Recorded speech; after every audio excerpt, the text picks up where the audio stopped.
Pueden tomar asiento. Para empezar, quiero hacerles una pregunta. Tengo aquí un pequeño regalo. ¿A cuántos les gustan los regalos? A todos, ¿no? Nos emocionamos cuando llega esa fecha especial, como un cumpleaños, o cualquier fecha especial donde nos hacen un pequeño detalle, ¿no? ¿Te has preguntado por qué nos gusta tanto eso? ¿Por qué cuando alguien nos regala algo nos emocionamos tanto y parecemos niños queriendo abrirlo a ver qué hay dentro? Aquí no se escucha nada, ¿eh? Pero seguro hay algo. ¿Te has preguntado alguna vez por qué nos emociona tanto? Hay varias razones.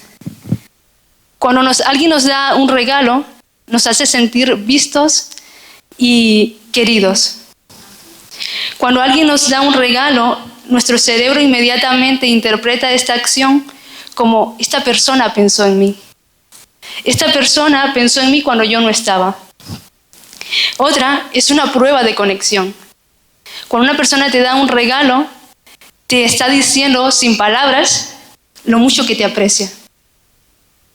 Y otra, nos hace sentir especiales. ¿Cuántos no nos gusta sentirnos especiales, no?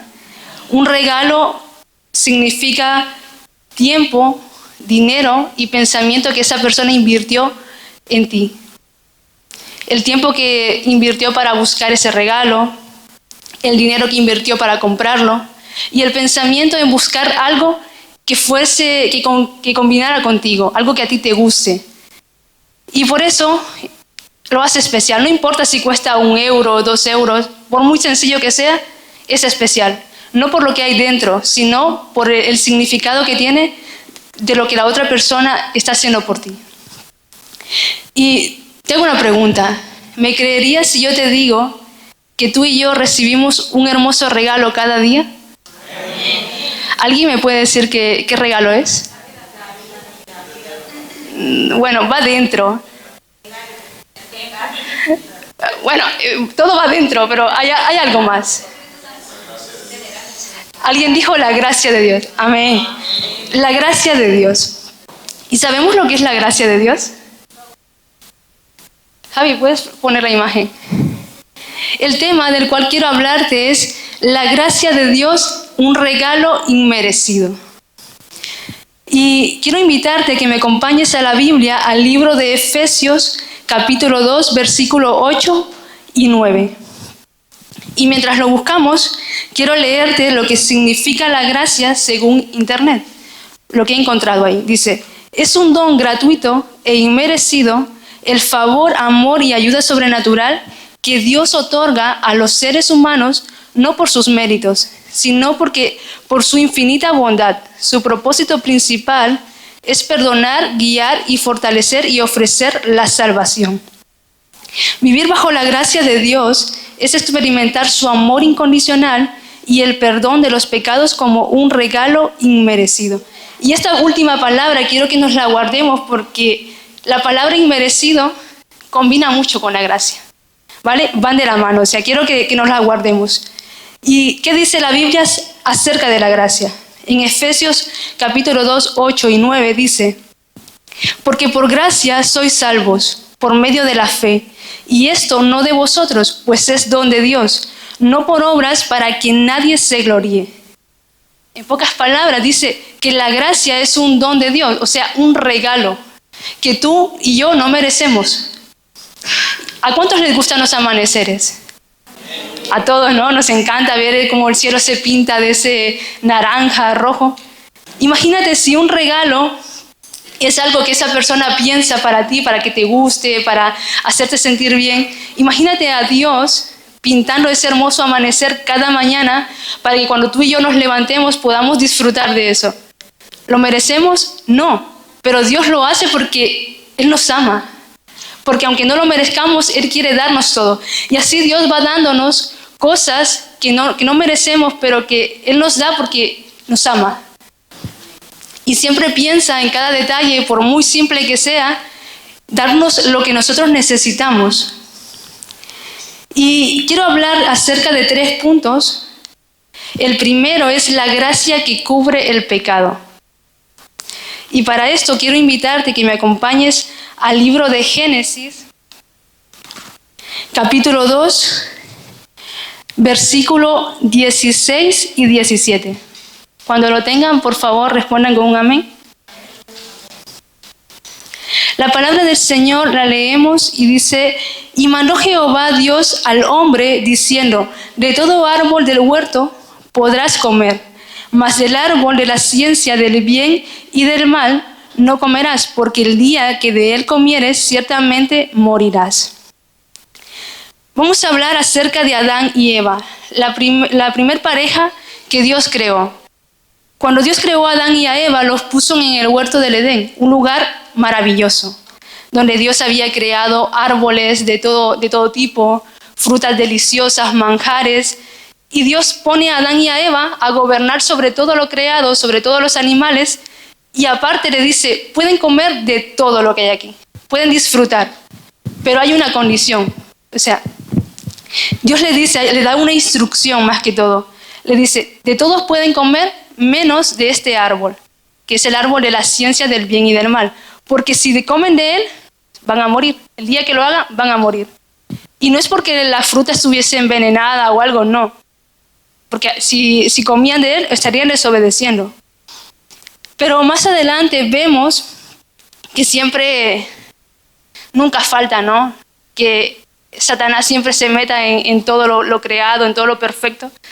Y en el capítulo 3 vemos que dice: pero la serpiente era astuta más que todos los animales del campo que Jehová Dios había hecho, la cual dijo a la mujer: con que Dios te ha dicho, no comas de este árbol, que no comáis de todo árbol del huerto. En primer lugar vemos, la serpiente representa la tentación. El enemigo siempre nos tienta, siempre habrá una tentación. Y la serpiente está tentando a Eva. Pero hay un error que Eva comete, y no quiero resaltar, no estoy aquí para resaltar los errores de Adán y Eva, no, sino para mostrar la gracia de Dios con ellos. Pero vemos aquí como Eva, en vez de huir de la tentación, que la palabra nos dice huir de la tentación, Eva mantiene una conversación con la serpiente.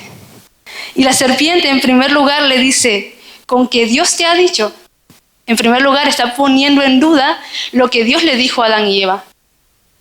Segundo, con que Dios te ha dicho que no puedes comer de todo árbol del huerto. Mentira, Dios no le dijo que no podían comer de todos los árboles del huerto. Le dijo: de todos pueden comer excepto de uno.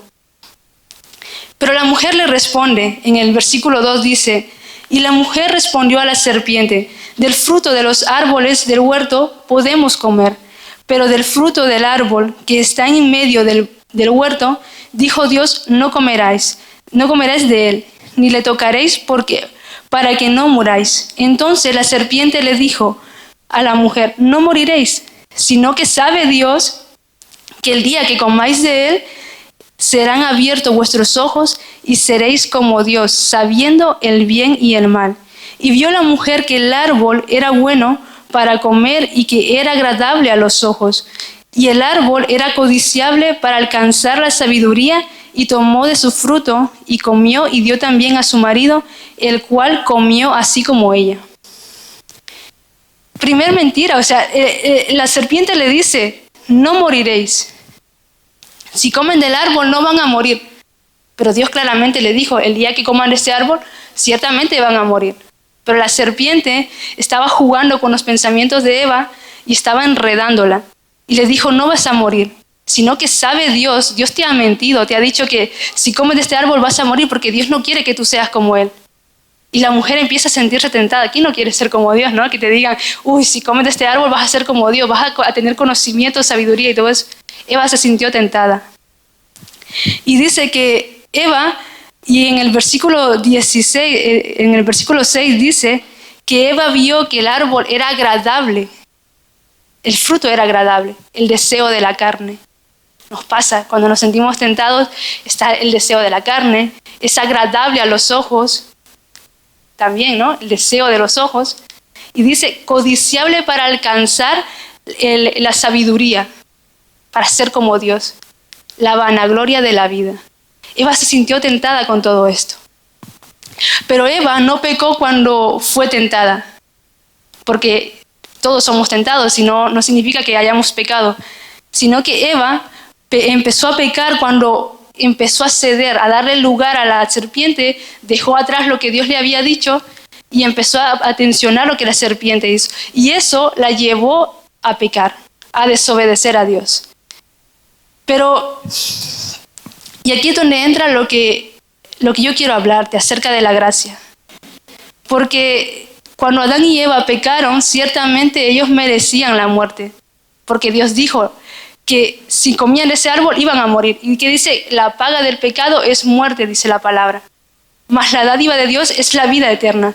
Pero cuando Adán y Eva pecan, ellos merecían que Dios los matara inmediatamente. Pero ¿qué hace Dios? Dios va y los busca al huerto. Y ellos, cuando habían pecado, se dan cuenta de que están desnudos y sienten vergüenza. El pecado es lo que provoca vergüenza. Cuando nosotros fallamos, sentimos vergüenza. Y en vez de acercarnos a Dios, en vez de ir y decirle, Señor, por favor, perdóname, mírame lo que he hecho, nos escondemos muchas veces. Y es lo que Adán y Eva hicieron. Empezaron a buscar cómo cubrir sus vergüenzas con hojas de higuera. Y muchas veces nosotros también actualmente usamos hojas de higuera. No literalmente como las hojas, sino a veces esas hojas pueden ser hacer buenas obras para cubrir lo que hemos hecho, para hacernos sentir mejor. Pero sabes, Dios va y los busca y le dice, ¿dónde estás tú, Adán? Al hombre le dice. Y el hombre le dice, es que tuve vergüenza y me escondí porque estaba desnudo. Pero Dios no le hace estas preguntas para juzgarlo, para señalarlo, sino para hacerle ver lo que había hecho, para corregirlo. Y como sabemos, merecían morir, pero Dios les perdona la vida, pero hay consecuencias. Cada uno, tanto el hombre como la mujer y la serpiente, cada uno recibió su parte de las consecuencias del pecado. Pero quiero que veamos en el capítulo 3, en el versículo 21. Dice la palabra, y Jehová Dios hizo al hombre y a su mujer túnicas de pieles y los vistió. ¿De dónde salieron esas pieles? Tuvo que haber un animal que muriera, un inocente. Dios mató a un inocente. Esa sangre se derramó para cubrir el pecado de Adán y de Eva. Ahí vemos la gracia de Dios. Dios cubre el pecado de Adán y Eva. Hay un inocente que murió para poder cubrirlos. Y esto es una referencia a lo que más adelante sucedería. Dios entregando a su único hijo para morir por nosotros y otorgarnos la gracia incondicional. Y bueno, ese es el primer punto. Vamos al segundo punto. La gracia que salva de juicio. Y aquí mismo en Génesis nos vamos a ir al capítulo 6. Capítulo 6, versículo 5 en adelante. Dice la palabra del Señor. Y vio Jehová que la maldad de los hombres era mucha en la tierra, y que todo designio de los pensamientos del corazón de ellos era de continuo solamente el mal. Y se arrepintió Jehová de haber hecho hombre en la tierra, y le dolió en su corazón. Y dijo Jehová, raeré sobre la faz de la tierra a los hombres que he creado, desde el hombre hasta la bestia, hasta el reptil y las aves del cielo, pues me arrepiento de haberlos hecho. Imagínate la maldad de ese entonces, para que Dios se arrepienta de haberlos creados. La palabra dice que todos los pensamientos iban dirigidos hacia la maldad. ¿Cuántos pensamientos tiene un ser humano en un solo día? Son muchos. Y esta gente, todos los pensamientos iban solamente a la maldad. No había bondad, no había amor, no había ayuda al prójimo, no había nada de todas esas cosas. Debe haber sido muy triste vivir en ese tiempo, ¿no? Hoy en día vemos que la maldad también se ha multiplicado, pero podemos hallar bondad en las personas a veces. Hay gente que tiene bondad, hay gente que puede amar al prójimo, que piensa en otros.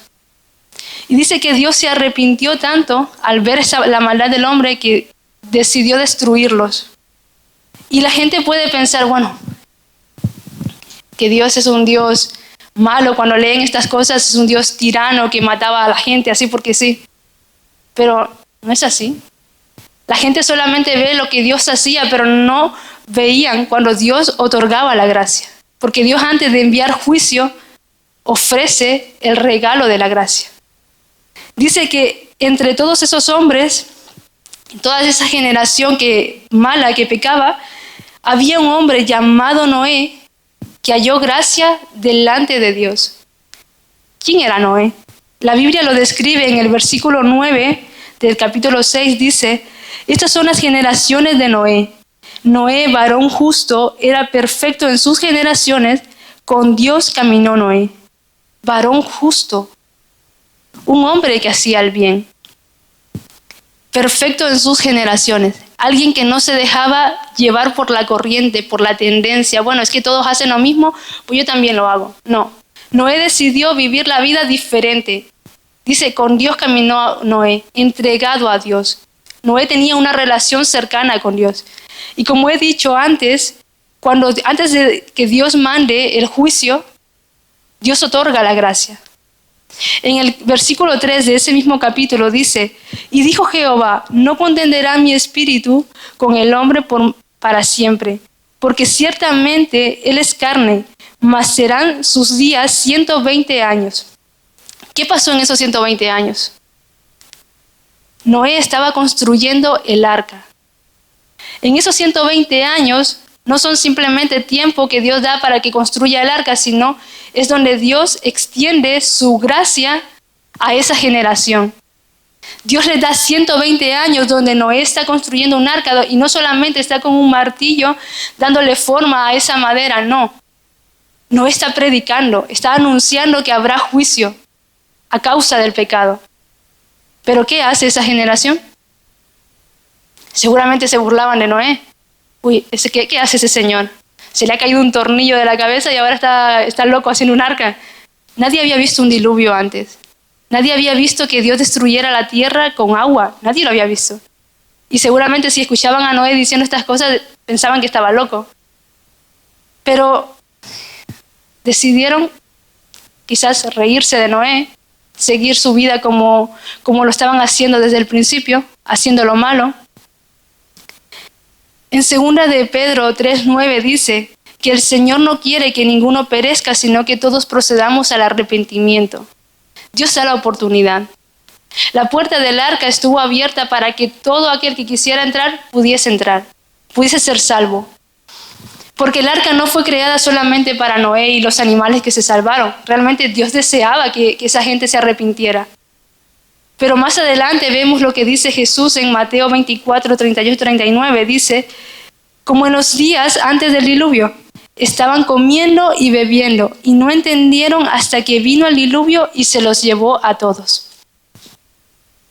Nadie quiso aceptar ese regalo. Tuvieron la oportunidad de salvarse, pero decidieron seguir viviendo la vida de la manera que les era más simple, más buena, ¿no? Y más adelante podemos ver otra historia de una ciudad llamada Nínive. Una ciudad que también era muy mala y que Dios había decidido destruirla. Y Dios le pide a su siervo Jonás que vaya a predicar a esa ciudad para que puedan arrepentirse, a declarar que habría juicio sobre ellos. Pero ya sabemos lo que hizo Jonás. Jonás odiaba a ese pueblo por la maldad que hacían, por todo lo malo que hacían. Y Jonás, decidió desobedecer a Dios y le pasó todo lo que le pasó, ¿no? Por su desobediencia. Pero tuvo que vivir todas esas cosas para poder entender. Y una vez que Jonás decidió obedecer a Dios, fue a predicar. Jonás no estuvo 120 años predicando en Nínive. Se pasaba un día cruzando por cada calle, predicando. Un solo mensaje bastó para que toda una ciudad que estaba perdida en el pecado decidiera darle la vuelta a su camino, a lo que estaban haciendo. Decidieran dejar el pecado y ver a Dios. Dice que toda esta ciudad, el rey mandó como un mandato del rey a que todo el mundo ayunara, incluso hasta los animales. Imagínate, la misma oportunidad que tuvo la generación de Noé, el mismo regalo de la gracia que Dios ofreció a ellos, también esta ciudad lo tenía. Pero ¿sabes qué pasa con los regalos? Que es gratis, pero pasa algo. Tú puedes decidir si lo quieres o no. No es obligatorio recibirlo. La gracia no es obligatoria. Dios te la otorga. Tú la quieres, lo aceptas. Si no la quieres, pues bueno, la pierdes. Eso fue lo que pasó con esta generación. Dos historias de una generación y una ciudad que estaban perdidas en el pecado, que tenían el mismo destino de juicio, pero una decisión cambió su final. Y hoy en día estamos viviendo lo mismo que estas dos historias. Hay un juicio final anunciado. Y hoy en día la palabra se está predicando por todo el mundo. Y todos tenemos acceso a esa palabra. Dios otorga la gracia. Estamos viviendo en tiempos de la gracia. Pero tenemos la misma decisión que ellos. ¿Queremos recibir la gracia, el perdón, el favor de Dios, la salvación? ¿O rechazarlo? Seguir viviendo nuestra vida como lo hacemos siempre. Si hay alguien aquí que aún no le ha entregado su vida al Señor, yo te animo a que pienses en esto. La puerta hoy está abierta. Así como Dios mantuvo la puerta del arca abierta por mucho tiempo, dando oportunidad para que la gente se salvara, hoy la puerta está abierta. Dios quiere que accedamos a ese regalo para que seamos salvos. Pero habrá un momento en el que esa puerta se cerrará, y cuando Dios cierra una puerta nadie la puede abrir. El tiempo es ahora para tomar esa decisión. Bueno, como último punto está la gracia que transforma. Y para eso quiero hablarte acerca de un hombre llamado Saulo. Saulo lo conocemos más como Pablo, el apóstol Pablo, un hombre al que Dios había usado de forma maravillosa, increíble. Pero la historia de Saulo no empieza como un siervo de Dios. Empieza como un hombre. Empezaré a leerle un poco la historia, describirte un poco cómo fue la historia de Saulo. Saulo era hijo de fariseos que vivían en la ciudad de Cilicia. Saulo nació ahí, era una ciudad griega, y Saulo dice que sus padres le enseñaban la ley. Los fariseos se apegaban mucho a la ley, pues le enseñaban la ley en su casa. Y luego lo enviaron a estudiar con un maestro fariseo, el mejor de su tiempo, llamado Gamaliel. O sea, Saulo no era cualquier cosa, era un hombre preparado en la palabra. Sabía los mandatos de Dios. Pero Saulo, sabemos que los fariseos, aunque estudian mucho la ley, y la ley es de Dios, pero son personas que viven la ley de una forma a su manera, la moldean a su antojo. Sí, bueno, es que Dios dijo esto, pero vamos a tomar unos atajos, vamos a hacer esto de esta manera. Son personas que usaban la palabra no para mostrar a Dios, sino para mostrarse a ellos mismos. Estas personas Dios les llamaba sepulcros blanqueados, porque se veían muy bien por dentro, muy santos, muy perfectos, pero por dentro no había amor hacia el prójimo, no había búsqueda de Dios real, no había un amor hacia Dios. No buscaban que el nombre de Dios fuese exaltado, querían los méritos propios a sí mismos. Y la palabra dice, hubo un hombre llamado Esteban, que era un siervo de Dios, un hombre que tenía mucha sabiduría, que era usado por Dios. En el tiempo de Saulo, piensa que era el tiempo de los apóstoles, la iglesia y los cristianos. Esteban era un cristiano, era alguien que tenía buen testimonio y que lo habían puesto para servir en la iglesia a las viudas y eso, porque Saulo, Esteban no solamente servía, sino también predicaba. Y Dios hacía milagros y hacía maravillas a través de la vida de Esteban.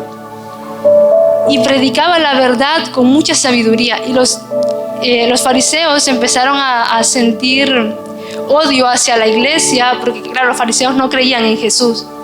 por lo cual, al no creer en Jesús, también iban en contra de los cristianos. Y empezaron a ir en contra de la iglesia, a perseguirlos, y empezaron a ir en contra de Esteban también, porque no podían, cuando Esteban hablaba, ellos no podían refutar, porque no tenían manera de hacerlo. Entonces empezaron a inventar falso testimonio en contra de Esteban. La única forma que lograron matarlo. ¿Sabes quién estaba entre todos aquellos hombres que estaban para matar a Esteban, apedreándole? Ahí estaba Saulo. La Biblia no dice que Saulo arrojara una piedra en contra de Esteban, pero la palabra dice que aprobaba su muerte.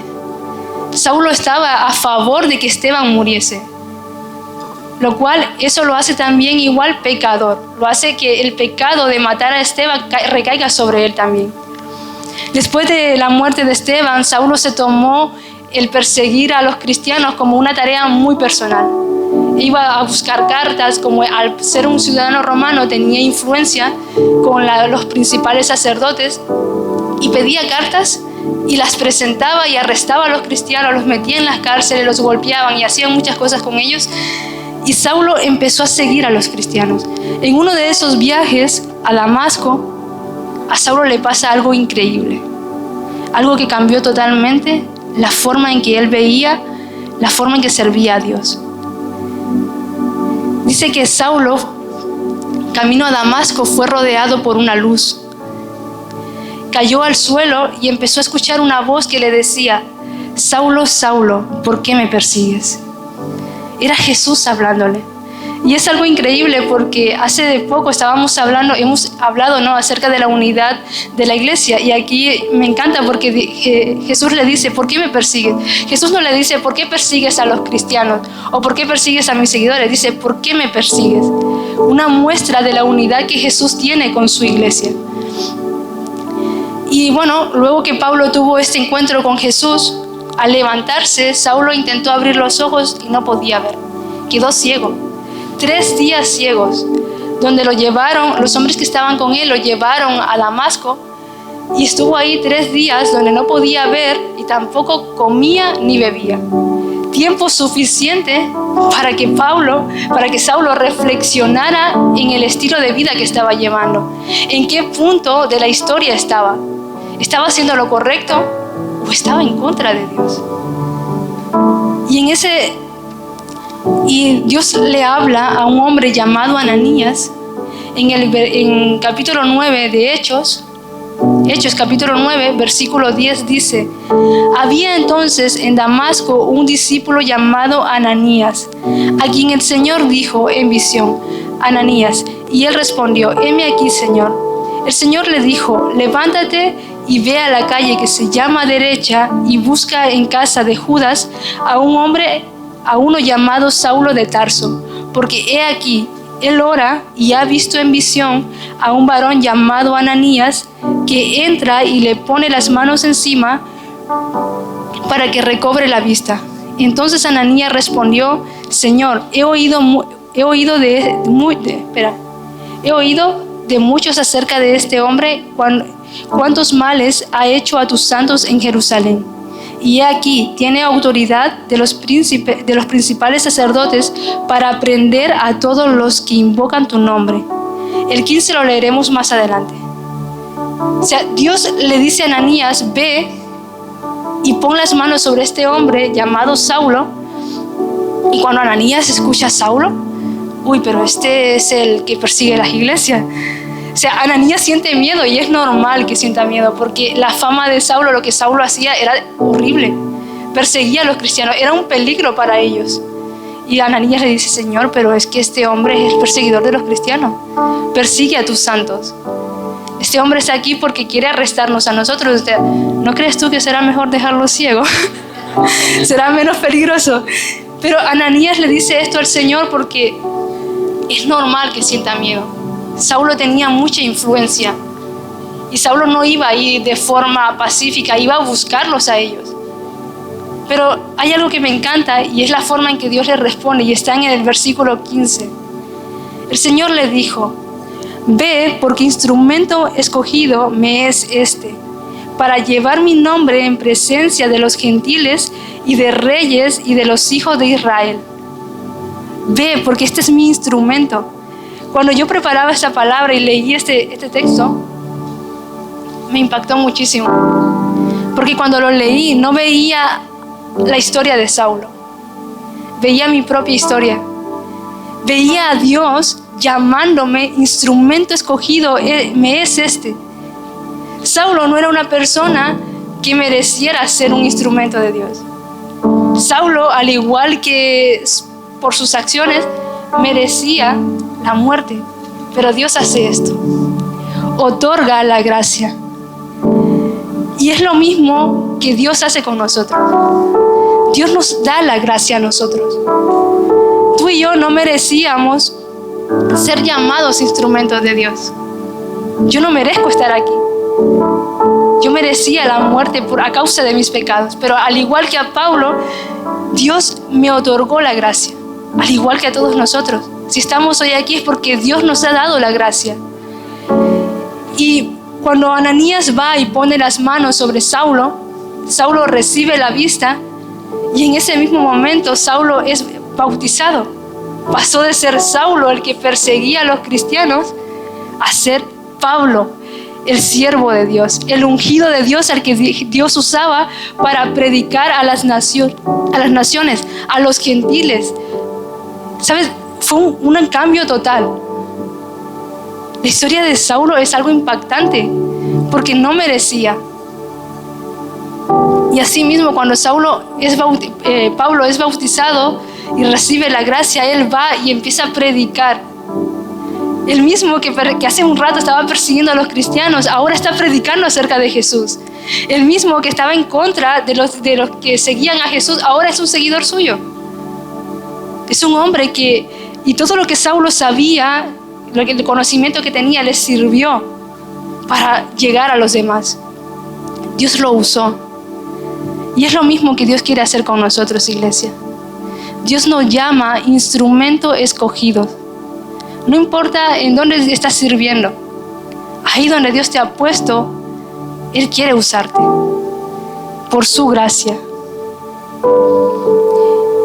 Antes, para finalizar, cada día cuando nos levantamos, recordemos que todo es por Él, que todo es por su gracia, que a lo que podamos llegar, si tenemos éxito en la vida, si en el servicio que damos en la iglesia es de excelencia, todo es porque Dios lo hace. Eso nunca lo olvidemos. Que el Señor les bendiga.